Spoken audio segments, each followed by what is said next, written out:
जोहार, नमस्कार।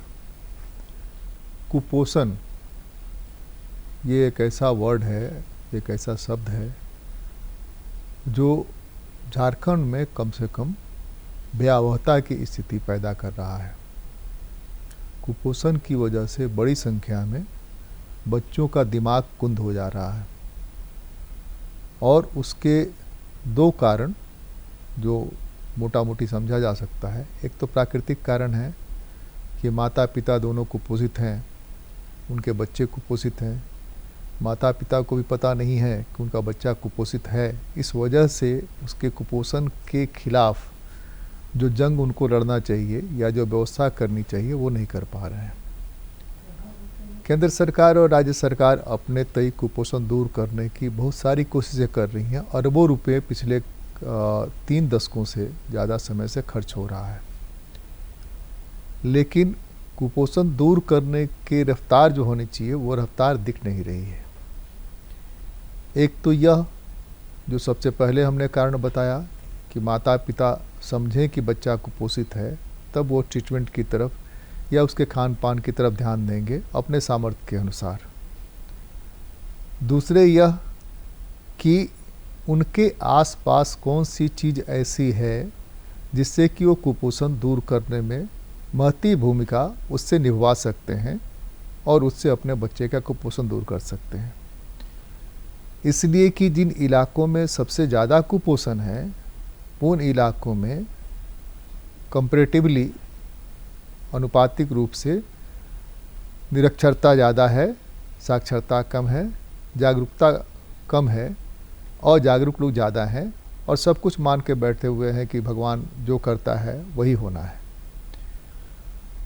पिछले हफ्ते भी हमने इसी पर बात की थी। कुपोषण दूर करने पर एक्सपर्ट्स आए थे कल्याण विभाग के, जो लोग लगातार इसी काम में जुड़े हुए हैं। इस बार हमारे साथ हैं वैसे लोग जो गैर सरकारी संगठनों से जुड़े हुए हैं और लगातार इस पर काम कर रहे हैं और लोगों के कुपोषण दूर करने की कोशिश कर रहे हैं। हमारे साथ हैं महादेव हांसदा जी, जो सेव द चिल्ड्रन बच्चों को बचाने के अभियान में पिछले 1 दशक से लगे हुए हैं और झारखंड में मूल रूप से दूसरे गैर सरकारी संगठनों और सरकारी संगठनों के साथ मिलकर काम करते हैं, उनको फीडबैक देते हैं, एडवाइस देते हैं। हमारे साथ है नसरीन जमाल, जो ICRW को प्रतिनिधित्व करती हैं झारखंड से, और वो भी लगी हुई हैं कि महिलाओं में कुपोषण कैसे दूर हो, महिलाओं का स्वास्थ्य कैसे ठीक हो। हमारे साथ हैं अवध किशोर सिंह AK सिंह, जो लीड्स के डायरेक्टर हैं, वह बच्चों में शिक्षा से लेकर के और स्वास्थ्य तक का काम कर रहे हैं। आप सबका स्वागत है, सबको जोहार, सबको नमस्कार। महादेव जी, आपसे मैं शुरू करूं इसलिए कि नाम भी महादेव है आपका, तो बेहतर होगा कि आप ही से मैं आरंभ करूं। मैं ये जानना चाहता हूं कि आपके काम करने के दौरान जो आपके अनुभव हैं फील्ड के, उसके बारे में बताएं कि कुपोषण की जो स्थिति आपने देखी थी जब से आपने काम शुरू किया था, आज जहां आप खड़े हैं, क्या फ़र्क आया दोनों में? बहुत अच्छा मुद्दा मधुकर जी आपने उठाया, जबकि इस महीना एक कुपोषण को दूर भगाने का एक मुहिम ऑलरेडी चल रहा है। पूरा महीना पोषण माह कहलाते हैं और उसी में हम लोग इस विषय पे चर्चा कर रहे हैं। सेव द चिल्ड्रन ऐसे कई समय से एक प्रयासरत था गुमला और पश्चिम सिंहभूम जिला में, और हम लोग अलग अलग तरीका अपनाए हैं। जैसे एक तो पोषण माह में कई सारा बातें जो गांव-गांव तक पहुंचना चाहिए, माता पिता तक पहुंचना चाहिए, किशोर किशोरियों तक पहुंचना चाहिए कि कुपोषण क्या चीज़ है, किस तरीक़ा से इससे निपटारा किया जाए। तो हमने काफ़ी अच्छा अनुभव भी पाया है कि जब समुदाय के साथ उनके भागीदारी से इस विषय को थोड़ा गांव के स्तरीय तरीक़ा से अगर समझते हैं, तो कई गांव में ये सहमति जताते हैं कि हाँ, हमें शायद कई सारा हमारे अंदर जो कुप्रथा है या सोच विचार है उसको हमें बदलना चाहिए। जैसे एक हो गया कम उम्र में शादी करना, एक बहुत बड़ा कारण है। साफ सफाई और स्वच्छता को उस तरीक़ा से मेंटेन नहीं कर पाना, ये दूसरा एक कारण है। और अपने ही घर में और गांव में कई प्रकार के भोजन की चीज़ें हैं, साग सब्जी से लेकर फल फूल सब है, लेकिन जिस मात्रा से कुपोषण के लिए वो ज़रूरी है उस मात्रा में उसको सेवन नहीं करना, ये भी हमने कारण पाया है। तो जब ये सब बात लेकर के हम लोग बात करते हैं तो कई समय गांव लोगों का ये सहमति बनती है और ये लेते हैं। लेकिन एक पिछले 2 साल से जो हम लोग चुनौती फेस किए हैं, ये कोरोना वायरस आने के नाते कई स्थिति थोड़ा अप डाउन हो गया है। जैसे कई लोग बाहर से वापस आए, कई रोजी रोटी का भी हमने यहाँ पे दिक्कतें देखे हैं। तो लोगों का जो एक ध्यान केंद्रित एक मुहिम के तौर पर पिछले दशक से इसके ऊपर चल रहा था, उसमें कहीं ना कहीं एक बाधा पहुँचा है। और हम लोग यही जोर दे रहे हैं कि कई सारा बातें जो पोषण माह में होती है और ऐसे भी आंगनवाड़ी सेंटर केंद्रित करते हुए जो हमारे आंगनवाड़ी सेविका और सहिया के माध्यम से गांव-गांव तक पहुंचाया जाता है, हमने जो चुनौती पाई है कि कहीं ना कहीं व्यवहार परिवर्तन और उसको रोजाना जीवन में उसको लागू करना, ये बहुत बड़ा हमने चुनौती देखा है। और अभी हम लोग जो जोर दे रहे हैं घाघरा और ये गुमला जिला का घाघरा प्रखंड में और सोनुआ का पश्चिम सिंहभूम जिला का सोनुआ प्रखंड में, कि कैसे गांव में ही जितने साग सब्जियाँ फल मूल पाया जाता है उसके बारे थोड़ा और डिटेल में बात हो कि क्यों ये चीज़ खाने से कुपोषित बच्चे ठीक हो सकते हैं। तो हम लोग 3 दिन का एक सेशन कर रहे हैं। जो पहला दिन बच्चे चिन्हित होंगे कौन कौन बच्चे कुपोषित है और नहीं है, और दूसरे दिन जो बच्चे कुपोषित पाए जाते हैं उनके माता पिता और बच्चे उनको बुलाया जाता है और उसमें जो लोकल फूड है उसका डेमोन्स्ट्रेशन होता है। नहीं, 1 मिनट मैं समझना चाह रहा हूँ जी। मेरा सवाल ये था कि आपने जब काम शुरू किया और अब तक दोनों में क्या अंतर पाया।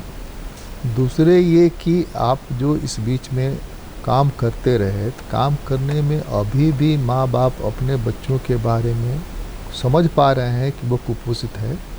जैसे गांव में एक कहावत है, हाथ गोड़ सुतनी पेट नद कोला, कुपोषित होने का सबसे बड़ा लक्षण है।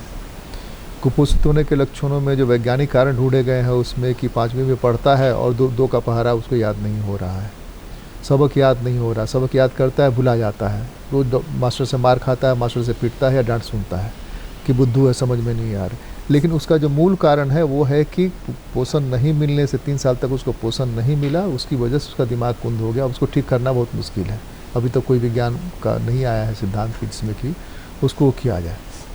तो ये हम आपसे जानना चाह रहे थे कि कोरोना काल तो एक भयंकर काल था ही, जिसमें कि आंगनबाड़ी केंद्र बंद करने पड़े, लॉकडाउन हुआ तो लॉकडाउन की वजह से सारा कुछ गड़बड़ी हुआ। लेकिन उसके बदले में 5 किलो अनाज दिए जा रहे थे। लेकिन 5 किलो अनाज दे करके सरकारों ने यह मान लिया कि हमारी ड्यूटी खत्म हो गई।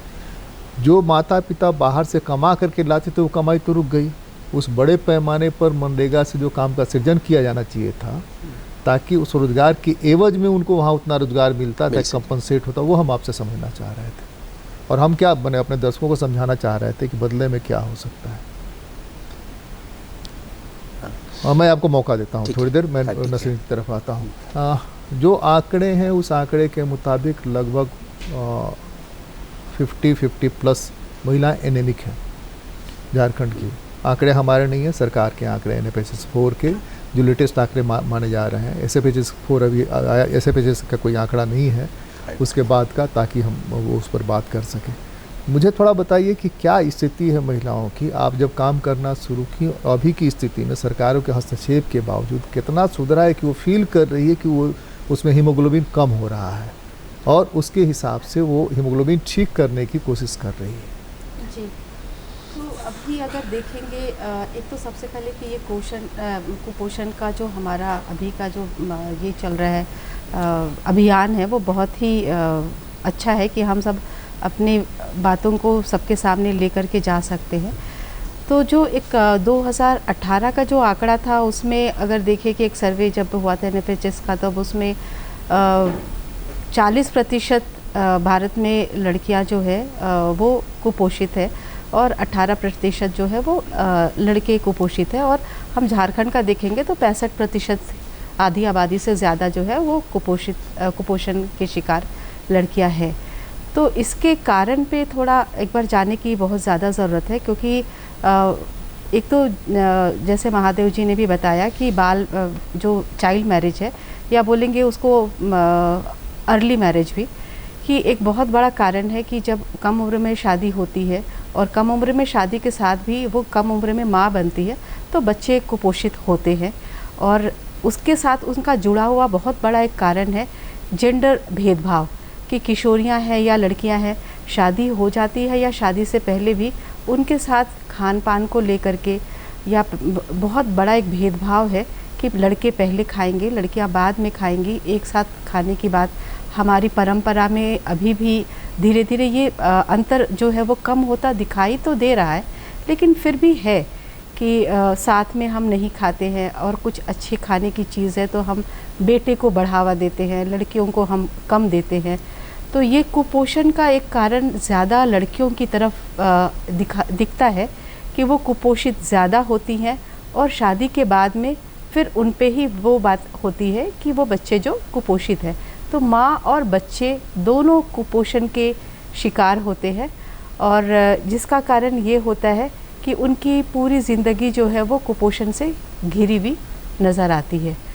तो हमें सबसे पहले अगर देखा जाए कि पहले ये ज़्यादा था, लेकिन फिर भी अभी ये कह सकते हैं कि लोग में जानकारी है।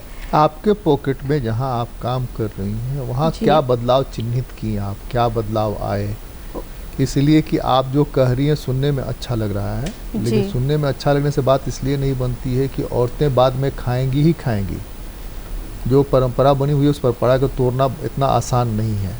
अपवाद शुरू हो रहे हैं, तो वही हम आपके काम करने, सरकार के हस्तक्षेप करने से क्या यह फ़र्क है? इसलिए घर में खाना भरपूर नहीं है, खाना अगर समुचित हो जाता तो वो भी कम पेट नहीं खाती। वो तो चाहती है कि उसका पति जो काम करता है बाहर जाता है, उसका लड़का जो पढ़ने जाता है वो पहले खाए, उसका पेट भरे, उसकी ज़्यादा ज़रूरत है इसलिए वो कम खाती है। बहुत सिंपल थ्योरी है।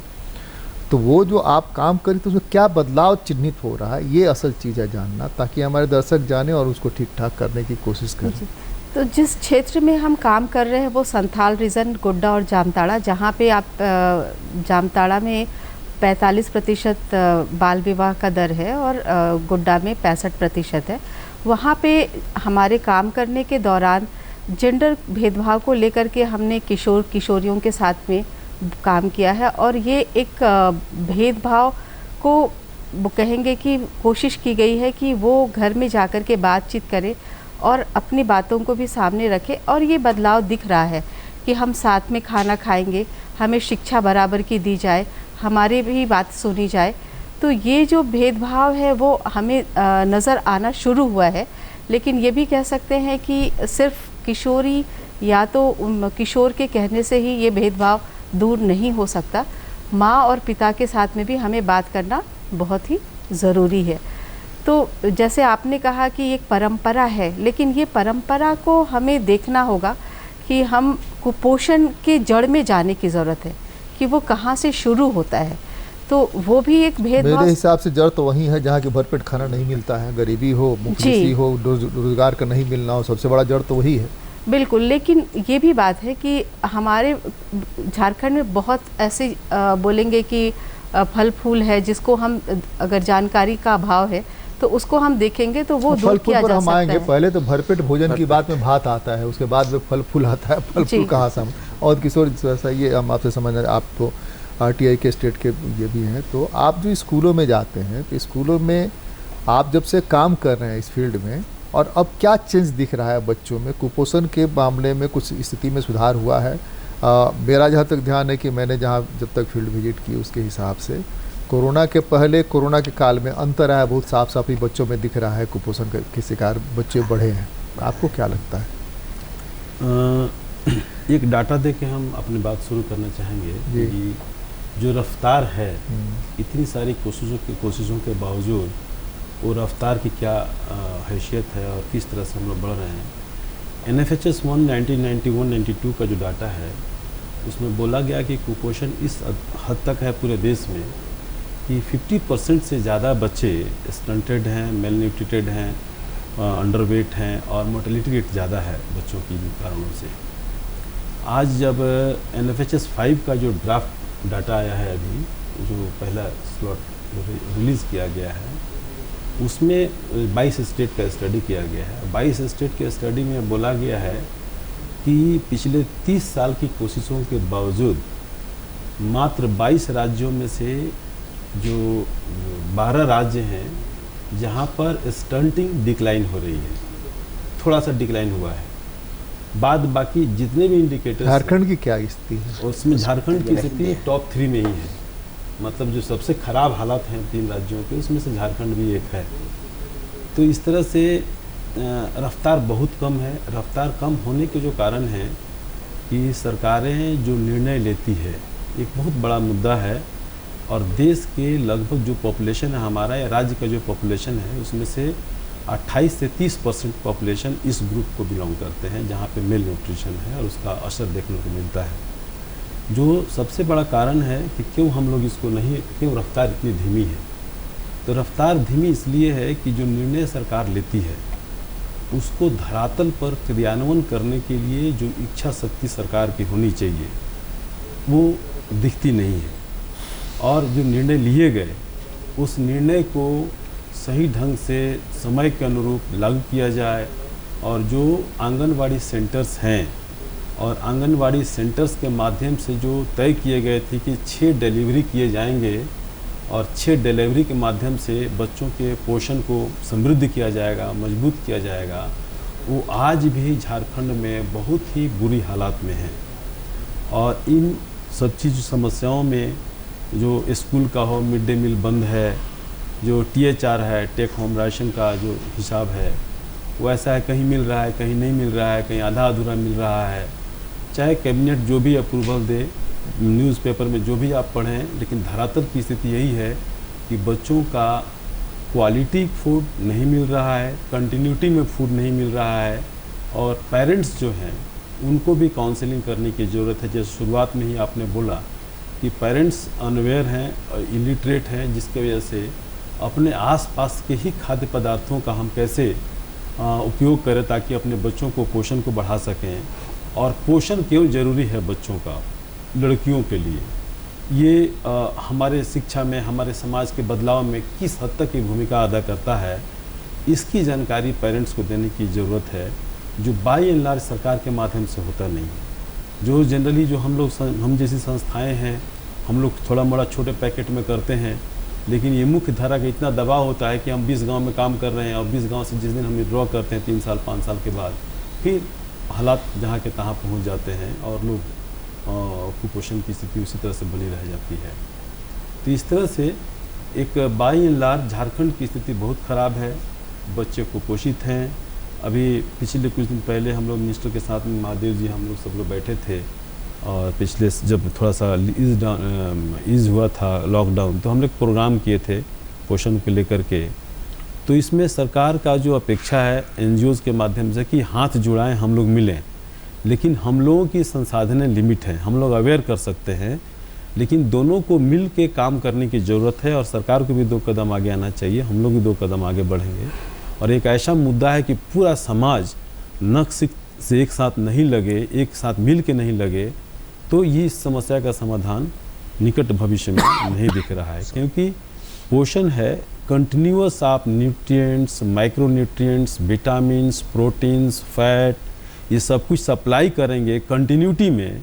एक बच्चे को बोला जाता है कि 5 साल तक, 6 साल तक कंटिन्यूटी में उसको सप्लाई करेंगे, तब वो कुपोषण से ऊपर रहेगा और उसके बाद वो पिकअप कर लेगा अपनी लाइफ का जो यूजुअल रूटीन है और अपना बॉडी का जो मास इंडेक्स को मेंटेन करने का जो तरीका है।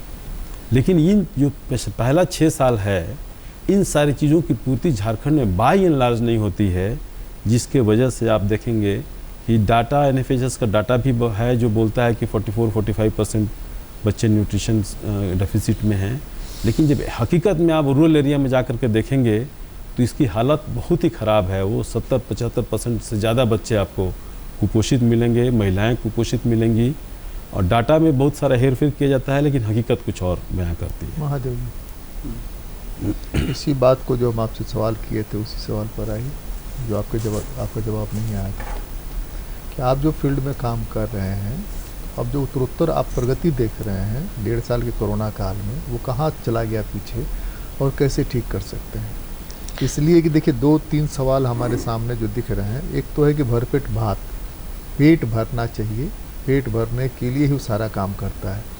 पेट भरने में फिर जुड़ता है टेस्ट, स्वाद आना चाहिए, और तब उसके बाद जुड़ता है बाकी सारी चीज़ें, जो न्यूट्रिएंट्स हैं वो न्यूट्रिएंट्स उसके साथ जुड़ते चले जाते हैं। तो गांव में जो उपलब्धता थी कि खेत में रोपनी गए, रोपा डोभा किए, तो वहाँ से मछली लेके चले आएगा, वहाँ से वो क्या नाम पाइला लेके चले आए, और वहाँ से इस तरह की चीज़ें लेके आए जो प्रोटीन उनको भरपूर देता था। गाँव में बहुत सारी चीज़ें थी, जिससे कि मुड़ुआ से लेके कोदो, जावा सावा, ये बहुत सारे होते, वो सब गायब हो गए हैं। तो जो गायब हो गए हमने ही गायब किया, किसी दूसरे ने गायब किया नहीं। अब जो भी उपलब्ध है वहाँ पर वो कैसे हो, एक सबसे खतरनाक बात जो है वो मैं नहीं कह रहा, बिरसा एग्रीकल्चर यूनिवर्सिटी के वैज्ञानिक कहते हैं कि मिट्टी से न्यूट्रिएंट्स गायब है। तो जब मिट्टी में न्यूट्रिएंट नहीं होगा तो हमको क्या न्यूट्रिएंट देगा? इससे जूझना है हमको, इससे वो काम करना है। तो आपको क्या फ़र्क दिख रहा है और कैसे लगता है कि चीज़ों को ठीक कर सकते हैं? ना, ये सवाल तो सच में जो काफ़ी गंभीर है। हम लोग भी काफ़ी एक आशावादी थे कि जो हम कोरोना के पहले कई सारा काम कर रहे थे और कुछ सकारात्मक बदलाव भी हम लोग देख पा रहे थे। लेकिन हाल में ही हम लोग एक बेसलाइन स्टडी किए थे, और बेसलाइन स्टडी में वही कमाबेश हम लोग NFHS 4 का ही मुताबिक हम लोग पा रहे हैं। हर 2 बच्चे में 1 बच्चा कुपोषित पाया जा रहा है, चाहे वो उम्र के मुताबिक उसका जो ऊंचाई होना चाहिए वो नहीं हो रहा, जिसको हम लोग बौनापन या स्टंटिंग बोल रहे हैं। और वही कम वजन वाले बच्चे, उसका भी उम्र के मुताबिक जितना वजन होना चाहिए वजन नहीं पाया जा रहा। तो एक जो हम लोग समझने के प्रयास कर रहे हैं कि इतने सारा प्रयास होने के बाद भी, जैसे शुरुआत में आपने भी कहा है और हमने भी देखा है कि राज्य सरकार एक पोषण मिशन का गठन किया है, और ऐसे ही केंद्र सरकार एक पोषण मिशन का किया है, और पोषण अभियान के तहत कई प्रकार के कार्यक्रम चल रहा है। तो एक जो हम लोग बदलाव देखें, कई प्रकार का जानकारी गांव-गांव तक पहुंचा तो है, परंतु उस जानकारी को कैसे हम अपने व्यवहार परिवर्तन तक में तब्दील करें या बदलाव लाए, वहाँ तक मेरे ख्याल से पहुँचना काफ़ी दूर है। और कोरोना के समय थोड़ा डाइवर्शन, अपना सोच समझ थोड़ा एक तरफा होने के नाते मेरे ख्याल से समेटा हुआ जो काम होना चाहिए, जैसा हम लोग पहले भी यही करते थे कि कहीं ना कहीं कुपोषण सिर्फ एक विभाग से नहीं होगा या एक दिशा वाला काम नहीं है, ये 4-5 दिशा वाले चीज़ इसमें है। खान पान है, साथ साथ साफ सफाई है, स्वच्छ पानी पीने की व्यवस्था है, और जो अपना रोज़ाना जीवन का जो रहन सहन का तौर तरीका है, वो सब कई सारा चीज़ है। तो इसीलिए हम लोग जो देख पा रहे हैं कि कुछ चीज़ें एक सामूहिक या एक क्या बोलेंगे, अलग अलग विभाग का एक समन्वय तरीका से काम होने का योजना ऑलरेडी बनाई गई थी, बट कहीं ना कहीं वो एक्चुअली इम्प्लीमेंटेशन या करते वक्त वो नहीं हो पाया है। दूसरी बात मैं ये कहूँगा कि आपने जैसे सवाल उठाया, कई सारा वो लोग अपना वो डोभा से मछली या अपना खेत खलियान से ही फल फूल ये सब मिला करता था। हालांकि वो सब चीज़ सेवन करना है, उस समझ में कोई बदलाव नहीं आया है, वो करना है हमें। लेकिन जब भी बोलेंगे कुपोषित बच्चे का 2 पहलू है। एक पहलू है कि बच्चे कुपोषित ना हो, उसके लिए क्या प्रयास, और एक है बच्चे अगर कुपोषित हो गए हैं वो कैसे हम लोग बाहर निकालें। तो दोनों का ही जब हम लोग बातचीत करते हैं और बदलाव भी देखने का कोशिश करते हैं, तो जो बच्चे कुपोषित हो गए हैं और उसका कुछ प्रयास तक तो हम सफल हो रहे हैं, लेकिन फिर नए बच्चे जैसे अगले महीना 3 महीना में और जब स्क्रीनिंग करते और नए बच्चे जुड़ जाना, ये बहुत बड़ा एक चिंताजनक सवाल है। यानी कि आपने जो शुरू किए थे कि कई सारा माँ भी एनीमिक है, और आंकड़ा कहता है कि 62% करीब माताएँ कुपोषित है, उसमें किशोरी भी है। तो ये अगर माँ ही एनीमिक है तो उसके बच्चे स्वाभाविक है और कुपोषित होने का। तो मेरे हिसाब से हमें एक तो समुदाय स्तर का जितने समझ अभी तक बना है, फिर भी अगर बदलाव उस तेज़ी से नहीं आया जो अपेक्षा की गई थी, तो उसको और हमें रफ्तार देनी होगी। चाहे वो गांव की ग्राम पंचायत के द्वारा क्यों ना हो, जो कई सारे SHG ग्रुप्स हैं उनके द्वारा क्यों ना हो, इसमें और हमें जोर देना होगा। दूसरा, जो ICDS के सेवाएं हम लोग बोलते हैं कि कई समय से चल रहा है और कोविड के चलते काफ़ी सारा थोड़ा बिखरा हुआ भी है, तो इसको और भी समेटना होगा। और कैसे 100% जो सोच था कि एक ICDS के केंद्र बिंदु में 2 विभाग का समन्वय में कई चीज़ों का हमें वहाँ पे समस्या का हम लोग समाधान करेंगे, तो इसमें और हमें जोर देना होगा। और तीसरा बिंदु हम लोग जो पाए हैं कि अलग अलग विभाग मिलके जो पोषण मिशन के डॉक्यूमेंट में भी है कि एक समन्वय बने और हर किसी का एक इंडिकेटर को अचीव करने के लिए वो पहल करे, यानी वो ओन करे कि यस अगर स्वच्छ पानी पीने की व्यवस्था नहीं है तो वो अपना विभाग को जिम्मेवारी ले, अगर वहाँ पे साफ सफाई की समस्या है तो वो भी एक जिम्मेवारी ले। और जो आप खान पान का जो बात उठाए हैं कि कई समय से ये लोकल फूड के ऊपर कई अलग अलग संस्था भी सोच विचार किए हैं, और इस बार का जो झारखंड सरकार का भी जो स्लोगन है कि पोषण माह में कि हम लोग कैसे जो गांव स्तर में जो भी हमें फल फूल साग सब्जी मिल रहा इसको हम प्रोमोट करें। और कई जगह आप देखेंगे कि आंगनवाड़ी सेंटर में भी एक किचन गार्डन बनाया जा रहा, कई जगह पे अपने घर में भी वो लोग बनाते ही थे, लेकिन इस पोषण माह में और जोर दिया जा रहा है कि आप किस किस चीज़ को आप लगाएंगे। महादेव जी एक वो बहुत पहले हम लोग गाते थे, चल आंधी चल अंधर चलता तूफान बवंडर, चल नारों से गरीबी नहीं मिटेगी, चल अब इस पर करें अमल। तो नारे तो बनते हैं, बहुत सारे स्लोगन्स जाते हैं, तो स्लोगन से थोड़े बात बनती है। बात तो बनती है कि पहला चीज़ ये है कि जो कुपोषित माँ होगी उसका पाचन तंत्र और ऑर्गन ठीक से काम नहीं करेंगे। तो पाचन तंत्र ठीक से काम नहीं करेगा तो अवशोषित नहीं करेगी, जो शरीर में जाएगा जो भी पोषण तत्व जाएगा जितना अवशोषित होना चाहिए उतना अवशोषित नहीं होगा। उसके बच्चे के साथ भी वही होगा, उसके पिता के साथ भी वही होगा। तो वह फील करे कि वह कुपोषण एक बीमारी के रूप में यहाँ पर कन्वर्ट होता चला जा रहा है, लगातार एक डिजीज बनता जा रहा है। तो वो फील करे और उसके हिसाब से उसका ट्रीटमेंट हो कि वो क्या खाएगा जो पचे और जो उसको पोषण दे। हमारे यहाँ दिक्कत ये है कि पानी की स्थिति बहुत गंभीर है, कहीं पर आपको बहुत ज़्यादा आयरन है, कहीं पर बहुत ज़्यादा फ्लोराइड है, कहीं पर बहुत ज़्यादा आपको क्या नाम है ये हिंडालियम है, अलग अलग जगह पर अलग जगह स्थिति है। तो पानी सबसे ज़्यादा शरीर को पोषक तत्व देता है, तो वो कैसे हो, वो व्यवस्था कैसे हो। अब सरकार कह रही है कि हम हर घर नल जल योजना लेके आएंगे। आप लेके आइए भाई, बहुत अच्छी बात है। पानी है नहीं, पानी के लिए नल कहाँ से ले आएंगे, जल कहाँ से ले आएंगे पता नहीं, लेकिन सरकार कह रही है कि हम शुद्ध पानी पिलाएंगे। लेकिन ये फील करना जो सबसे बड़ी चीज़ है कि आप जहाँ काम करते हैं वो माँ बाप यह महसूस करें, आप उसको देख के महसूस करें। हम तो देख के महसूस करते हैं, फील्ड में घूमकर देख के महसूस करते हैं यह बच्चा अवशोषित है। नकली आधार कार्ड बना करके प्रोग्राम्स में आने वाले बच्चियों को देख करके कई बार बताया है कि देखिए ये लड़की जो है वो नकली आधार कार्ड के आधार पर शादी की है, लड़का जो है नकली आधार कार्ड के आधार पर शादी किया है। शादी उनकी कम उम्र में करना उनकी मजबूरी है, उस जाति में मिलेगा नहीं कोई लड़का लड़की, इसलिए उनकी मजबूरी है। नसरीन जी, मैं आपकी तरफ आ रहा हूँ कि ये जो महिलाएं जिनसे के बीच में आप काम करती हैं वो फील करती हैं, जो कुपोषित महिला आप ऑब्जर्व करती हैं कुपोषित है, वो मानती है कि वो कुपोषित है? हाँ, वो बिल्कुल मानती है कि वो कुपोषित है। क्योंकि उसे भी पता है कि तो उसको दूर करने वो खुद क्या करती है, आपके बताए रास्ते के अलावा वो खुद क्या करती है उसको पोषण से दूर होने के लिए? एक तो क्योंकि हमारा जो काम है वो बिल्कुल हम जेंडर भेदभाव की बात करते हैं।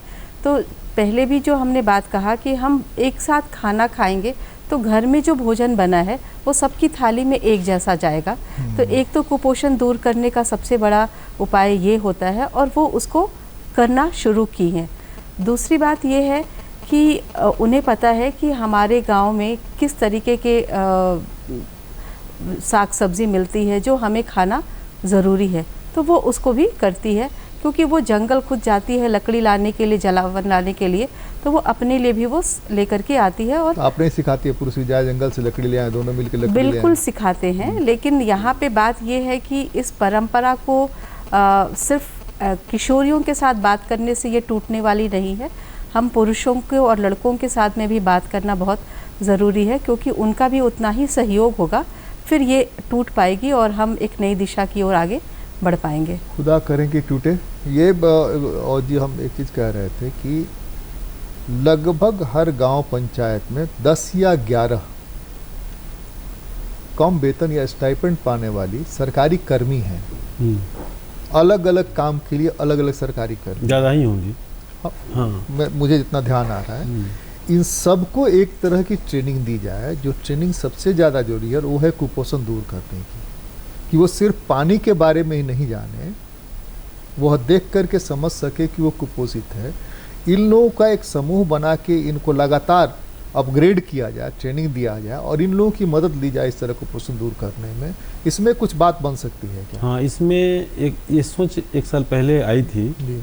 और पोषण, आपको याद होगा कि जो बजट का हम लोग दूसरा सेशन किए थे तो उसमें ये बात आया था कि हम लोग कुपोषण एक बहुत बड़ा इशू है, तो हम लोग पोषण सखियों का रिक्रूटमेंट करेंगे और 12,000 पोषण सखी पूरे झारखंड के लिए बहाल की जाएंगी। तो ये 12,000 पोषण सखी का बहाली होते होते बहुत समय लगा, भी कुछ का हुआ कुछ का नहीं हुआ, जो उनका हुआ उनको मानदेय नहीं मिल रहा है। जो मूलतः ये जितने फ्रंट लाइन वर्कर्स हैं और इसको यदि दूर करना होगा तो जो ICDS सेंटर है, आंगनबाड़ी सेंटर है, इसका कोर एलिमेंट है, इसकी जो 6 डिलीवरी है कि आप बच्चों का वैक्सीनेशन कराएं, उनका हेल्थ मॉनिटरिंग प्रॉपर करें, उनको क्वालिटी और कंटिन्यूटी में फूड दें, अच्छी खाना और लगातार दें, और उनको थोड़ा पढ़ने लिखने में और उनके माँ बाप को थोड़ा ज्ञान दें, और उनकी माँ का जो कुपोषण है, एनीमिक है, उनको दूर करने का प्रक्रिया अपनाए सरकार। तो ये जो 6 डिलीवरी है आंगनबाड़ी सेंटर्स का, ये माँ और बच्चों से ही जुड़ा हुआ है और मूलतः ये पोषण को एड्रेस करने के लिए है। तो बहुत कुछ नहीं करना है, ये आंगनबाड़ी वर्कर्स, पोषण सखी और वार्ड मेंबर्स जो हैं, वार्ड मेंबर्स मोटा मोटी 50% हैं महिलाएं ही हैं। तो वार्ड मेंबर्स हो गई, मुखिया हो गई, और इन लोगों को यदि इस पूरे समूह को एक तंत्र में बना करके, एक सेकंड के लिए होल्ड करिए, हम सिर्फ एक चीज तीनों से समझना चाहते हैं। ये जो 50+ महिलाएं आई हैं वार्ड मेंबर के रूप में, मुखिया के रूप में या विभिन्न रूप में, वो ये समझ रही है कि नहीं कि कुपोषण क्या, हाँ, कुपोषण को कैसे दूर भगाया जा सकता है। यहाँ एक बड़ा मुद्दा है, ये बहुत बड़ा सवाल आप कर रहे हैं और बहुत इम्पोर्टेंट महत्वपूर्ण सवाल है कि इन बीमारियों को हम लोग समझाते हैं, उस समय तत्कालिक रूप से वो लोग बोलते हैं कि हम लोग समझ गए, इस पर एड्रेस करेंगे, लेकिन फिर परंपरागत तरीके से चलने का है, मटर का पानी और भात खाना है, हम लोग को बताने के बाद भी वो जो आसपास में बहुत सारे न्यूट्रिएंट्स हैं जिसको पहले लोग लेते थे, लेकिन अब उन चीज़ों से हट करके लोग भात नहीं करते। उसमें एक चीज़ हम और ऐड करना चाहते हैं, ये टिपिकल ट्रेंड डेवलप किया है कि उनको पता है कि सहजन में न्यूट्रिएंट बहुत है, हाँ, और सहजन बाजार ले जाके बेच देती है, अपने नहीं खाते। ये कैसे कम किया जाए, ये बाजार का और शहरीकरण का ये नुकसान तो है, इसलिए कि शहर वालों को थोड़ा ज्ञान ज़्यादा है तो अपने ज्ञान का वो करते हैं, तो ये बता दिए उनको कि इसमें ज़्यादा है, तो वो जो 30 रुपये मिलता था अब 90 रुपये 80 रुपये मिलने लगा। हाँ, हाँ। ये हो गया, लेकिन वो नहीं खा रहे। देखिए, अवेयरनेस का लेवल उस हद तक जाना कि हम सेंसिटिव हो करके हम अपने संसाधनों का विश्लेषण करके हम अपना भी इंटेक बढ़ाएं, बिल्कुल इसी जगह पे हम लोग नहीं पहुंच पा रहे हैं। और सरकार का जो इंटरवेंशन है, सरकार का देख, इस चीज़ों को थोड़ा सा समझना होगा कि सरकार का जो भी इंटरवेंशन है, लेने और देने का इंटरवेंशन है। हम अनाज बांट देंगे, हम पैसा दे देंगे, हम धोती दे देंगे, हम साड़ी दे देंगे, ये दे देंगे हम, लेकिन उसका सही उपयोग हो, इस तरह के इंटरवेंशन सरकार को करने का एक जो जैसे मशहरी का उपयोग मछली मारने में होता है। हाँ, मशहरी अब दे दिए मलेरिया के लिए, लेकिन वो मछली मारने के लिए काम में ला रहे हैं। तो इस तरह से अवेयरनेस के लेवल को बढ़ाना, और हम लोग जो काम कर रहे हैं अभी कि आंगनवाड़ी को फोकस करके मॉडल आंगनवाड़ी बनाना, और उस आंगनवाड़ी से जुड़े हुए जितने बच्चे हैं उनकी माँ को काउंसलिंग करना और काउंसलिंग कराना, और कुछ ऐसा डॉक्यूमेंट उनको प्रोवाइड कराना। एक काम और हम लोग कर रहे हैं कि उनके सामने बैठ करके देसी हॉर्लिक्स कैसे बनाएंगे हम लोग। मड़ुआ से थोड़ा सा लेंगे, थोड़ा जौ लेंगे, थोड़ा चना लेंगे, थोड़ा गुड़ लेंगे, ये सबको मिक्स करेंगे, मिक्स करके और फिर उनको हम लोग खिलाएंगे, मैंने बना कर, चूँकि मीठा लगेगा तो बच्चे खाएंगे। तो इस तरह की कुछ प्रैक्टिसेस हम लोग कर रहे हैं, लेकिन इस प्रैक्टिसेस को लार्ज स्केल में जब तक नहीं लाया जाएगा तब तक इस जो कुपोषण की कहानी है झारखंड से दूर नहीं जाएगी। चलिए रास्ता एक चीज़ और हम बता दें कि पूरे देश का जो NFHS 5 का भी जो डाटा आया है उसमें एक जगह लिखा हुआ ये बात कि यदि बच्चों के कुपोषण को हम एड्रेस नहीं करते हैं तो पूरे GDP को 4% अफेक्ट करता है, आप प्रोडक्टिविटी को 8% अफेक्ट करता है हमारे देश में, और 4% GDP को आगे पीछे होने से हम एक डेवलप कंट्री बन सकते हैं और अंडर डेवलपमेंट कंट्री बन के रह सकते हैं। तो इतना सारा असर है, लेकिन हमारे जो नीति नहीं, वह जो इन्वेस्टमेंट है वो इन्वेस्टमेंट रिटर्न देने वाला है ना, कल को रिटर्न देने वाला है। आप देखेंगे कि आप G8 कंट्री के कोई भी डॉक्यूमेंट उठा के देखिए कि उनका G8 कंट्री जो है, जो मोस्ट डेवलप कंट्री हमारे देश में माने जाते हैं, उनका स्कूलिंग का डाटा उठा के देखिए, उनका 75 to 80% एक्सपेंडिचर है अप टू 10th, बच्चों को 10th ग्रेड तक पढ़ाना और उनको पोषण। आप उनके क्लासरूम में जाकर के देखिएगा, नीदरलैंड, जर्मनी जैसे देश के उनके क्लासरूम में जाकर देखिएगा, पीछे पूरा लिक्विड पीने का और खाने का सामान हर क्लास के अंदर लगा रहता है, सरकार लगा के रखती है। बच्चों को जब भूख महसूस हुआ वो जाके पीछे से ले ज़्यादा भूख लगती है बच्चे में, ज़्यादा भूख, इसीलिए वो बच्चे पोषित हैं, ब्रेन में ज़्यादा डेवलप हैं, चाहे वो दुनिया को दिशा दे रहे हैं। हमारे बच्चे इन कठिनाइयों के बावजूद भी आगे निकल रहे हैं, ये टैलेंट की वजह से हो रहा है। लेकिन यदि वो परिस्थिति हमारे बच्चों के लिए तय कर दिया जाए और सुनिश्चित कर दिया जाए तो हमारे देश को डेवलप कंट्री बनने से भी कोई नहीं रोक सकता है। लेकिन इसको समझना मुश्किल है। आपने बहुत अच्छा सवाल किए कि कैसे वो अलग अलग लोग मिल के तय कर सकता है।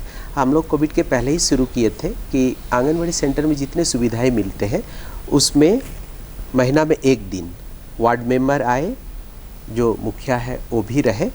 अभी इलेक्शन नहीं हुआ बोल के जो पहले के वही उसका ही एक्सटेंशन चल रहा, वो लोग ही है। उसके बाद SHG ग्रुप के महिला रहे, जो माता समिति है गर्भवती महिला और उनका भी लोग रहे, और आंगनबाड़ी सेविका और सहिया ये लोग भी रहे। और उसमें कौन कौन सा सुविधा है और उसको कुपोषण के दृष्टिकोण से विश्लेषण करे और उसमें वो निर्णय ले कि कुछ कुछ चीज़ें अगर बेहतरीन तरीक़ा से नहीं हो रहा तो उसके लिए क्या समुदाय को करनी है और कौन सा सरकार के तरफ से सेवाएं लेनी है। और उसमें एक कम्युनिटी स्कोर कार्ड है, वो पूरा वो लोग विश्लेषण करते हुए एक एक इंडिकेटर को वो लोग कलर कोडिंग करते हैं। और उसको हम लोगों का प्रयास है कि जब तक वो अगर सॉल्यूशन नहीं हो रहा, ये मीटिंग में आते रहेंगे और ये अगर ऊपर तक ब्लॉक के पदाधिकारी को अगर काम करनी है तो उनके तक ये चीज़ें वो ले जाएंगे। तो ये एक प्रयास मेरे ख्याल से शुरू हुआ है, कोविड के चलते रुक गया था, फिर से हमने शुरू किया। मुझे लग रहा और 1-2 महीना में हमें हम लोग बता पाएंगे कि समुदाय कैसे वो खुद तय कर रहा कि हमारे गांव को कुपोषण से मुक्त करने के लिए हमें क्या क्या करना चाहिए और जो सरकार का कौन कौन सी योजनाएं हैं उससे क्या हम लोग ले सकते हैं, और जो कुछ सुचारू रूप से नहीं चल रहा तो उसमें भी वो लोग अपना बात सामने रख सकते हैं। ये एक प्रयास हम लोग शुरू किए हैं। और मैं अंत में यही कहूँगा जितने भी श्रोताएं हैं कि ये कुपोषण एक बहुत बड़ा झारखंड के लिए अभिशाप है और हर एक को अपना भूमिका निभाना चाहिए। खासकर जिस जिस गांव में अपने बच्चे का संख्या काफ़ी है, वो जब तक ये ना तय करे कि हमारे गांव को कुपोषित से मुक्त करना है, वो तब तक लेकिन कई सारे योजना भी वहाँ तक वो सुचारू रूप से नहीं देख पाएंगे। और जितने सारा मीटिंग होता है, जैसे हम लोग के AK सिंह जेब ने कहा कि कई बार गांव में सहमति होता है कि हाँ ये करेंगे वो करेंगे, लेकिन जब उसको काम में लागू करने की बात आती है, अगले महीना जब जाते हैं तो वो फिर निर्णय लिया हुआ पाया जाता है लेकिन उसको काम में लागू नहीं। तो वो भी निरंतर हमें ये सिर्फ गांव की बात नहीं है। जब तक ओनरशिप डेवलप नहीं होगा, ओनरशिप डेवलप होता है फील करने से कि हमारा कुछ बन रहा है या बिगड़ रहा है। जब बनना बिगड़ना दोनों फील होगा तब जाके ओनरशिप डेवलप करता है। जब ओनरशिप डेवलप करता है तब आदमी उस पर एक्ट करता है, तब उसके हिसाब से चलता है। उसको तो लगता है कि अरे वो बुलाते हैं मीटिंग में, चाय भी ठीक से नहीं पिलाते हैं, ये उनका काम है। हाँ, ये उनका काम है, वो अपना काम कर रहे हैं ना। इसीलिए हम कह रहे हैं कि जितने 10 या 11 जो लोग हैं सरकार के लोग, इन लोगों को लगातार ट्रेन किया जाए, हर दूसरे तीसरे महीने मॉनिटर किया जाए और देखा जाए कि क्या हो रहा है नहीं हो रहा है। सरकार के अपने इंफ्रास्ट्रक्चर कम है कंपैरेटिवली, लेकिन सरकार के साथ सुविधाजनक स्थिति यह है कि बड़े पैमाने पर गैर सरकारी संगठन काम कर रहे हैं। इनके साथ सिर्फ तालमेल करने की जरूरत है, इनके साथ तालमेल करके चीज़ों को ले जाएं। हर किसी को मॉडल देना भाई कि आपको एक पंचायत में आप यहाँ काम कर रहे हैं तो इस पंचायत में एक सेंटर आपको बनाना है, मॉडल सेंटर। इसके लिए हमारी तरफ से जो सहयोग है आप मांगिए, हम आपको सहयोग दे रहे हैं, आप बनाइए। तो ये जी आप कुछ कह रहे हैं। हाँ बिल्कुल, क्योंकि शायद सिंह जी को और महादेव जी को भी याद होगा कि एक civil society network for child rights बना था, जिसमें जश्न कैंपेन हुआ था, जिसमें पोषण को ही लेकर के पूरे झारखंड में एक कैंपेन हुआ था जिसमें 216 संस्थाएं मिलकर के काम की थी और वो कैंपेन काफ़ी सक्सेस रहा था जिसमें सरकार भी साथ थी। तो हमें लगता है उस तरीके का कैंपेन फिर से करने की ज़रूरत है जिसमें सरकार भी हो और हम सब गैर सरकारी संस्थाएं भी हों।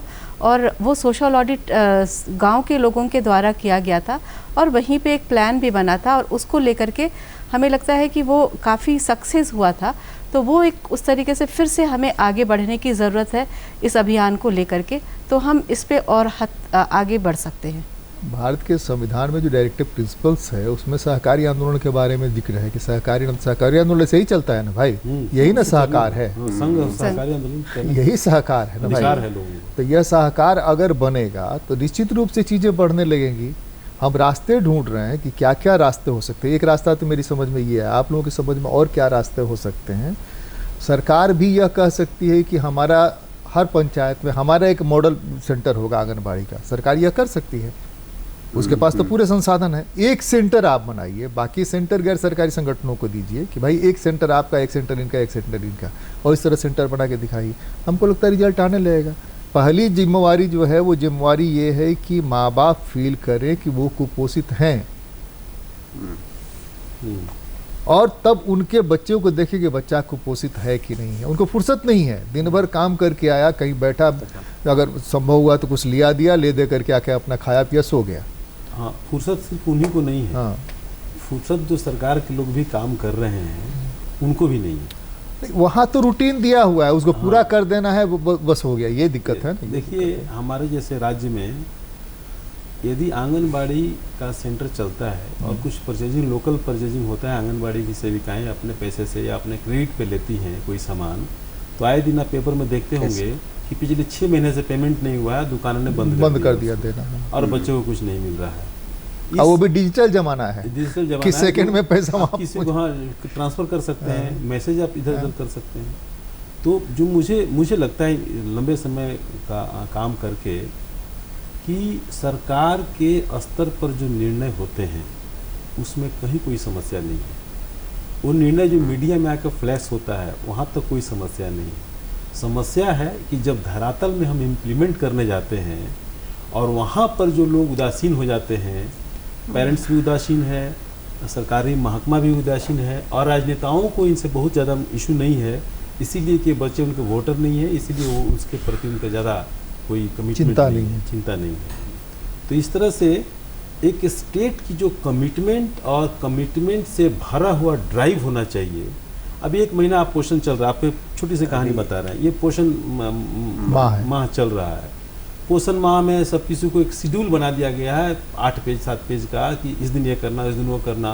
कोई किसी काम को मॉनिटर नहीं कर रहा है, ना देखने वालों को। 8 पन्ना का शेड्यूल आपको आ गया है और आप माने ना माने और पोषण सप्ताह खत्म हो जाएगा। इसको प्लान करना चाहिए था कि 1 सप्ताह में गैर सरकारी संगठन मिल करके, पंचायतें मिल करके, वार्ड मेंबर मिल करके, बहुत बड़ा सोर्स है, रिसोर्स है हम लोग के हाथ में, ये सब लोग मिल करके इस पूरे माह का प्लानिंग हम लोग 2 महीना पहले से करके इम्प्लीमेंट करते तो एक बड़े संवेदनशील समाज की तरफ बढ़ सकते थे हम लोग। लेकिन ये खाना पूर्ति से मुझे सख्त नफरत है कि आप हर चीज़ को एक कैंपेन बना देते हैं और उसको प्रॉपर तरीके से इम्प्लीमेंट नहीं करते हैं।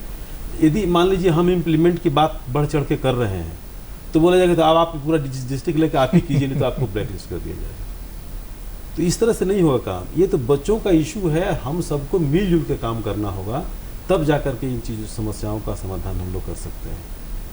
और इसमें जो एक बहुत वो भी इसलिए भी कि खाने की क्वालिटी जो है मिड डे मील में या आंगनबाड़ी में इसलिए गड़बड़ होती है कि टीचर को खाना पूर्ति लगता है। जब वही अपने लिए खाना बनेगा परिवार के लिए तो क्वालिटी हो जाएगी, भले ही खिचड़ी क्यों नहीं बने, उसमें टेस्ट आने लगेगा। तो ये हम सोचते हैं कि गरीब के बच्चे के लिए बना रहे हैं, तब तक वो पानी दाल में 100 ग्राम दाल दे के पूरे स्कूल की खिचड़ी बन जाती है।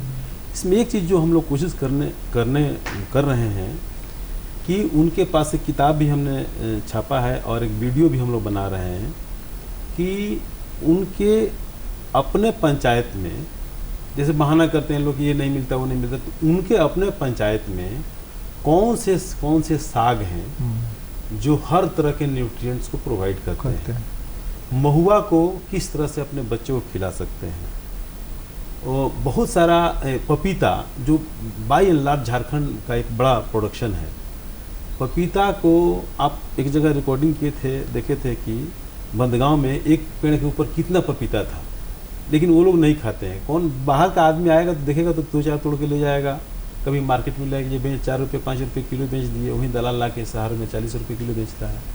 तो इस तरह से उनके अपने आसपास क्या संसाधन है, उन संसाधनों के बारे में क्या जानकारी है, और वो अपने लिए अपने कैसे खा सकते हैं, अपने बच्चों को कैसे खिला सकते हैं, इसके लिए हम लोग पोषण ये भी बना रहे हैं, गार्डनिंग भी कर रहे हैं, न्यूट्रिशनल गार्डनिंग भी कर रहे हैं, जिसमें साग, किस तरह का साग लगेगा, किस तरह के अनाज लगेंगे, किस तरह के फ्रूट्स लगेंगे, किस तरह के हॉर्टिकल्चर में नींबू का कब हम उपयोग करेंगे।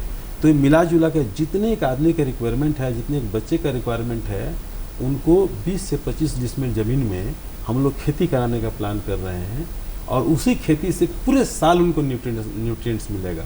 उनको सरकार को खिचड़ी के ऊपर भी निर्भर होने की ज़रूरत नहीं है, बल्कि ये करेंगे।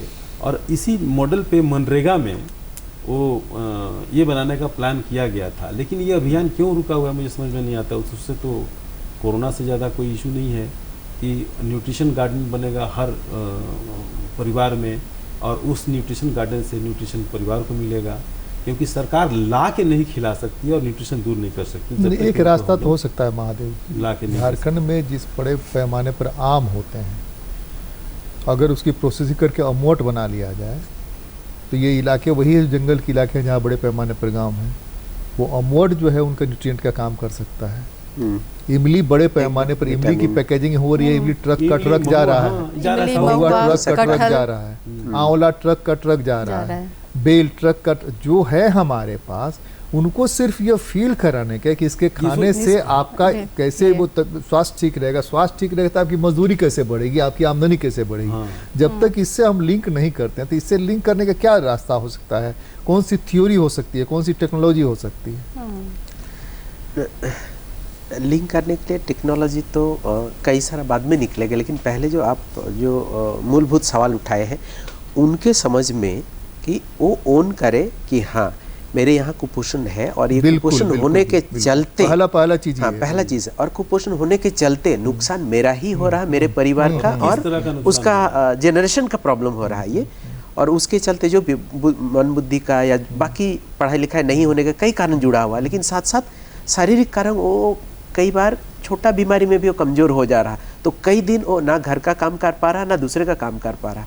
तो ये सब चीज़ें अगर वो, मुझे लग रहा है कि हमें और थोड़ा समय, जैसे आपने कहा कि जो गांव में लोग तथाकथित एक लीडरशिप रोल निभाते हैं, चाहे चुने हुए प्रतिनिधि है या परंपरागत मुंडा मन की एरिया में जो भी उनका है, संथाल परगना में उनका अलग परंपरा है, उनके जो पर्व त्यौहार में तो बड़ी जोर शोर से चीज़ों को मीटिंग करके तय करते हैं, लेकिन ये कुपोषण के मामले में कहीं ना कहीं शायद इसको एज ए सेकेंडरी सोच के वो जोर साफ सफाई भी बहुत ज़्यादा हो जाती है, हाँ, सबसे बहुत ज़्यादा हो जाता है। तो कहीं ना कहीं उनको जब बार बार इतना आंकड़ा और कई चीज़ ऑलरेडी प्रूफ है कि हमारे एक सेकंड के लिए हम सिर्फ एक चीज़ जोड़ना चाहते हैं कि पाहनों की इसमें बड़ी भूमिका होती है, मौलानाओं की और मंदिर के पुजारियों की बड़ी भूमिका होती है, इनको भी इन्वॉल्व क्यों नहीं किया जाए कि वो उस समय पूजा के समय यह बात उन लोगों को बताएं कि ये जो हम चढ़ाते हैं, अभी हमने कहीं पर देखा, कोई वीडियो देख रहा था कि सिर्फ बेल का पत्ता हम जो चढ़ाते हैं, उसी बेल चढ़ाए हुए बेल पत्ते को 3 को हम रोज़ खा लें तो पेट की बहुत सारी बीमारियां दूर हो जाती हैं। आई डोंट नो, मेरे पास वैज्ञानिक कोई तथ्य नहीं है, लेकिन ये खाने में नुकसान क्या है, नुकसान होगा छोड़ दीजिए, उसे कोई जानने वाला नहीं, कोई नुकसान नहीं होता है, हालांकि कई लोग इस्तेमाल करते हैं। ये लोग जो धर्म गुरु हैं, धर्म गुरुओं का अगर उपयोग किया जाए, जो हम लोग नहीं करते हैं, सरकारी संगठन में नहीं करते हैं, सरकारें भी नहीं करती हैं ना, एकदम करना चाहिए। वैक्सीन के मामले में जब सरकारों को लगेगी नहीं उसके बाद बगैर बात नहीं बनेगी, धर्म गुरुओं का इस्तेमाल शुरू अनाउंसमेंट कराएगा, तो ये हम करें, ये रास्ता हो सकता है क्या? हो सकता है एकदम, क्योंकि कई लोग उनका बात को मानते हैं, है ना, और अगर वो लोग इस बात को कहेंगे और उस ऑलरेडी वो लोग आंखों के सामने वो लोग देख भी पाता है, तो वो एक अच्छा से वो लोग एक सहमत हो पाते हैं और निर्णय लेने के लिए बहुत ज़्यादा गुंजाइश हो जाते हैं उसमें। नसरीन जी। हाँ, ये बिल्कुल बहुत अच्छा, मतलब एक ये है कि हम उनके साथ में धर्मगुरु के साथ बात कर सकते हैं, और एक है कि हम जो हमारे मुखिया हैं उनके एजेंडा में भी ये आना चाहिए कि जैसे हम कहते हैं कि विकास की बात हो रही है, तो सड़क बन रहे हैं, तालाब बन रहे हैं। तो कुपोषण को भी लेकर के उनके एजेंडा में ये बात होनी चाहिए कि हम अपने गांव को पोषण दें और उसको कुपोषण से दूर करें। ये अगर वो अपने अपने एक पंचायत या अपने पंचायत के एक गांव को साल भी से कर ले। कोई कहता, हर पार्टी कहती गरीबी दूर भगा देंगे। जी बिल्कुल, ये तो हाँ, ये बिल्कुल ये सही है, लेकिन कोशिश हमें ज़रूर इस तरीके से भी करने की ज़रूरत है। और साथ में जैसे हम सब अलग अलग जगहों पे प्रशिक्षण भी करते हैं, तो हम लोग एक तरीका भी ये अपनाते हैं कि किशोरियों के साथ प्रशिक्षण में कि आप एक थाली, पोषण थाली बना करके लाओ, जो गांव के परिप्रेक्ष्य में उसमें थाली में सब चीज़ें हो और वो 10 से 15 रुपए का हो, और वो बताएं कि हाँ इसको खाने से क्या फ़ायदे हैं। तो वो भी एक तरीका हो सकता है जो मैसेज गांव में बच्चों के साथ में भी हम लेके जा सकते हैं, और ये स्कूलों में भी किया जा सकता है। तो अलग अलग जगहों पे अलग अलग तरीके हमें अपनाने की ज़रूरत है। और साथ में कहेंगे कि हम सरकार के साथ मिल करके काम करने की बहुत ज़्यादा ज़रूरत है। वो आगे नहीं आ रहे हैं तो हमें वहाँ तक पहुँचना है। जैसे सिंह जी कह रहे थे कि उनका अलग एजेंडा बिल्कुल है, लेकिन फिर भी हम सबकी पूरी कोशिश होनी चाहिए कि हम पहुँचे और उनको लेकर के ही आगे बढ़े, तभी हम आगे बढ़ पाएंगे। नहीं, सरकार तो सरकार है, हाथ जोड़ के खड़े रहिए। सरकार तो जब आएगी तो आएगी। सरकार से के अतिरिक्त जो जहाँ हो रहा है उसको कैसे विस्तार दिया जा सकता है? कुछ पॉइंट्स हमने दिए, कुछ आप ऐड करिए उसमें। हाँ, इसमें काम को जो सबसे बड़ी बात है कि झारखंड के कॉन्टेक्स्ट में यदि इसको मटेरियलाइज करना है तो समुदाय को साथ में लेना होगा। बिल्कुल। और समुदाय को संवेदनशील बनाना होगा, और संवेदनशील उस हद तक बनाना होगा कि लोग इस ज़रूरत को महसूस करें और अपने बिहेवियर में उसको बदलाव करें और अपनी खेती बाड़ी, अपने खान पान, अपनी इन व्यवस्थाओं में बदलाव करें। क्योंकि आप देखेंगे महुआ का न्यूट्रिशनल वैल्यू, जितने चीज़ें मिलती है सबसे ज़्यादा है मड़ुआ का न्यूट्रिशनल वैल्यू। हम एनीमिक महिलाएं बोलते हैं, अब मड़ुआ का सबसे ज़्यादा प्रोडक्शन यहाँ होता है। यहाँ का मड़ुआ हम लोग बाहर भेज करके जो हम लोग से 40 रुपये किलो लेके जा रहा है, वो 150 रुपये किलो बेच रहे थे। तो उसके पीछे बहुत बड़ा मिथ्स है यहाँ पे ना, कि उसको खाने से खून सूख जाता है। तो उस मिथ को काटना होगा और उस प्रक्रिया को। नहीं, जिसने ये सुखाया मड़ुआ खरीदने के लिए खून सूख जाता है, तो हम लोग जो पढ़े लिखे लोग हैं वो तो बताएं ना भाई को क्यों ले जाता है। तो जो खून सुखिए जाता है तो क्यों ले जाता है? खून सुखाने का कौन देश है जहाँ खून सुखाने वाली चीज़ लोग खाते हैं? तो यहाँ की जो परंपरागत रीति रिवाज है, आप जब बोले तो मेरे दिमाग में आ रही है कि जब जब इनका भी कर्मा आ रहा है तो कर्मा के साथ में क्या ये पोषण अभियान को जोड़ के चलाया जा सकता है। सरहुल के समय में इसको किया जा सकता है, क्योंकि इनकी परंपराओं के विपरीत अब जा करके बहुत कुछ नहीं कर पाएंगे।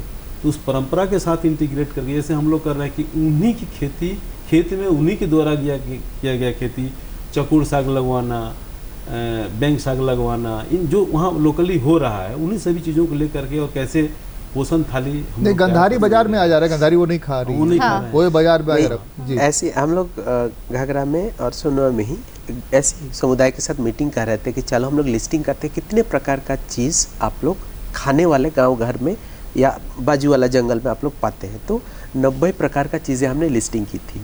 उसमें साग सब्जी से लेकर जो जंगल के कुछ पत्ते जो हम लोग नाम भी नहीं जानेंगे, ऐसा वाले शामिल है और वो लोग खाते हैं। लेकिन दिक्कत क्या हो रहा है, उसको कुपोषण के साथ जोड़ के नहीं देख के उसको उस तरीके से प्रयोग नहीं करना। एक और है न्यूट्रिशन के मामले में कि जब तक आप एडिक्वेसी को इंश्योर नहीं कीजिएगा, आप एक टमाटर का झोल बना के पूरा परिवार खाइएगा तो वो विटामिन नहीं मिलेगा। तो एडिक्वेसी इज वेरी इंपॉर्टेंट, और इससे भी संवेदनशील बनाना है कि कम से कम 30-35 ग्राम हरा सब्जी, हरा साग एक आदमी को 24 घंटे में खाना है तो उसको खाना है। उससे कम खाएंगे तो आपका न्यूट्रिशनल वैल्यू पूरा नहीं। आपको तो मिल जाएगा। गंधारी तो बगल में होता है भाई, कहीं उसके खेती करने की जरूरत नहीं है ना, खेती करने की जरूरत नहीं ना है। देसी चिकन वहाँ से ला के लोग बाहर में खा रहे हैं, वो लोग बेच रहे हैं 150 रुपये किलो में। और मुनगा, पपीता, ये सब तो आम, अमरूद, ये सब पूरा गांव-गांव में मिल जाता है, खाली उसको। और इस बार तो बहुत खुशी की बात है कि पहला ऐसा साल है इस बार की आम, यहाँ के आम बाहर गए हैं, झारखंड के आम बाहर गए। नहीं, हम ये कह रहे हैं कि आम को प्रोसेस कर दीजिए ना, ताकि साल भर उसका मिल सके, साल भर उसका मिल सके ना। इमली का जैसे प्रोसेस करते हैं, पैकेजिंग करते हैं, वैसे प्रोसेस कर, बहुत खर्च भी नहीं है। नहीं, हैं। सोलर ड्रायर लेकर के लगाना है आपको, सोलर ड्रायर पर ड्राई कर देना है, गांव में रख देना है, गांव के लोगों को जिसका है उसको दे देना है, वो रास्ता निकल सकता है। तो इस तरह से रास्ते निकल सकते हैं। हमको लगता है कि और आप जो रास्ते निकल जाएं, सरकार को उसको रेप्लिकेट करना, स्प्रेड करना, बढ़ाने का काम पॉजिटिव तरीके से आके करना चाहिए। जो अच्छे मॉडल इम्प्लीमेंट हो जाए या डेवलप कर जाए, उसको लार्ज स्केल में स्टेट में लेके जाना चाहिए, तब जा करके हम इन चीज़ों को एड्रेस कर पाएंगे। एक अंतिम चीज़ महादेव जी, हमको लगता है कि यहाँ हर कोस पर भाषा बदल जाती है, बोली बदल जाती है। कहीं पर कुरुख बोलते हैं, कहीं पर मुंडारी बोलते हैं, कहीं पर संथाली बोलते हैं, कहीं पर कोल्हान में कुछ और बोलते हैं। तो इसकी वजह से भी ट्रबल हो रहा है क्या लोगों को कम्युनिकेट करने में कुपोषण का? हाँ, एक्चुअली जब हम लोग एनजीओ अपना गांव-गांव में ये कई बातों को पहुंचाते हैं, तो हम लोग उसी एरिया के भाषा से ही पहुंचाते हैं, चाहे वो नुक्कड़ नाटक हो या माइकिंग करवाने की बात हो या जो बाजार हाट में लगता हो, और वो अपनापन काफ़ी आ जाता है। तो मेरे ख्याल से ये अपना अपना जो एरिया में भाषा और कुछ संस्कृति उसको मिलाते हैं, जो डायलेक्ट चल रहा वो बहुत इफेक्टिव होता है, हमने वो पाया है। और जब मीटिंग वगैरह भी उसी एरिया के उन्हीं के द्वारा डायलेक्ट में, तो काफ़ी वो ग्रहण योग्य है एकदम। कुछ चीज़ें जो सरकार चला रही हैं उसके बारे में पहले हमने बताया, अभी भी जोड़ा। कुछ गैर सरकारी संगठन जो काम कर रहे हैं, कुछ आपको जो करना है, इसलिए कि आपका बच्चा कुपोषित अगर होगा तो उसका लाइफ स्ट्रेंथ कम होगा, उसकी ताकत कम होगी, वो कम काम कर सकेगा और अच्छे से पढ़ाई नहीं कर सकेगा, अच्छी नौकरी, अच्छा रोजगार नहीं मिल सकेगा। इसलिए भी ज़रूरी है कि आप कुपोषण को पहचानिए, कुपोषण को पहचान करके आपके पास जो भी आसपास में निदान बताया जा रहा है, जो आप जानते हैं, जिसको ले जाकर बाज़ार में बेच देते हैं मोबाइल में पैसा भराने के लिए और टीवी का वो बढ़ाने के लिए, उसको कम करिए, लेकिन खाइए, खिलाइए। कुपोषण दूर कराने में सरकार से ज़्यादा आप खुद और गांव खुद मददगार साबित हो सकते हैं। आप सबको बहुत बहुत धन्यवाद। नमस्कार, जोहार। जोहार।